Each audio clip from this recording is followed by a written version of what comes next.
Сәлеметсіздер ме? Бүгін мен мектебіміздің медбикесі Арапай Әнкапайдан сұхбат алғалы отырмын. Сәлеметсіз бе? Менімен бірге сұхбаттасуға қалай қарайсыз? Саламатсың ба? Әрине, сұрақтарыңды қоя бер. Сізге өз жұмысыңыз ұнайды ма? Әрине ұнайды.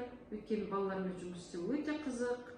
Менің әрбір сөзімді олар ем ретінде қабылдайды. Олармен жұмыс жасауды жақсы көремін. Кішкентай кезіңіздегі арманыңыз орындалды ма? Әрине арманым орындалды. Мен өйткені бала кезімнен осындай дәрігер болуды армандадым. Апамды әлі уақытылы беретінмін, інілерім жараланса, жарасын таңып беретінмін, тістері ауырса дәрі беретінмін. Жарайды. Мамандығыңызды жүрек қалауымен таңдадыңыз ба? Әлде сізге кімде-кім жол сілтеді ме? Әрине жүрек қалауымен таңдадым, өйткені мен бала кезінде арманым болатын. Балалармен жұмыс жасау қиындық туғызбайды ма? Қиындық туғызбайды. Балалармен жұмыс істеу өте қызық. Балалардың бабын қалай табасыз? Балалардың бабын сүйіспеншілікпен, мейірімділікпен өзіме бауырап аламын. Оларды осылай қарсы аламын. Сіз дәрігер болмағанда кім болар едіңіз? Мен дәрігер болмау мүмкін емес, өйткені мен бала кезімнен келе жатқан арманым болатын. Балаларды дәрісіз емдеуге болады ма? Әрине емдеуге болады. Бәріне дәрі беруге де болмайды ғой.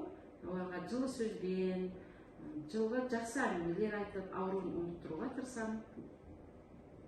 Өзіңіздің қызықты да қиын өмір жолыңыздан бір естелікпен бөліссеңіз. Енді біздің жұмысымызды айтып отырсың ғой, қызықты, қиын деп. Әрине қызықты, қиыннан тұрады. Жаңадан мектепке келеді оқушылар, менен қатты қорқады олар, дәрігерден. Екпе салдырудан да қорқады. Бір қызықты оқиға болып саған айтып берейін. Бір баламыз екпе салдырар кезде бізден қорыққан соншалықты бізді күреске шақырып, бізді әлекке салған болатын. Осы есте қалып кетіпті. Жас мамандарға немесе дәрігер болам деп армандайтын балақайларға қандай кеңес берер едіңіз? Енді дәрігер бұл қиын мамандық таңдағанға. Бұған адам өміріне араша түсетін мамандық қой. Сол үшін оларға төзімді, батыл болғанды қалайтын тілеймін. Жүйкесі мықты болу керек, науқасын жеркенбеу керек, қаннан қорықпау керек. Ол бір жағынан мейірімді де, жанашыр болу керек. Жарайды. Сіз ауырғанда кімге емделетін едіңіз? Біз дәрігерлерге емдеу ауруға болмайды ғой. Өйткені оқушылар бар, балалар бар маған қарап тұрған.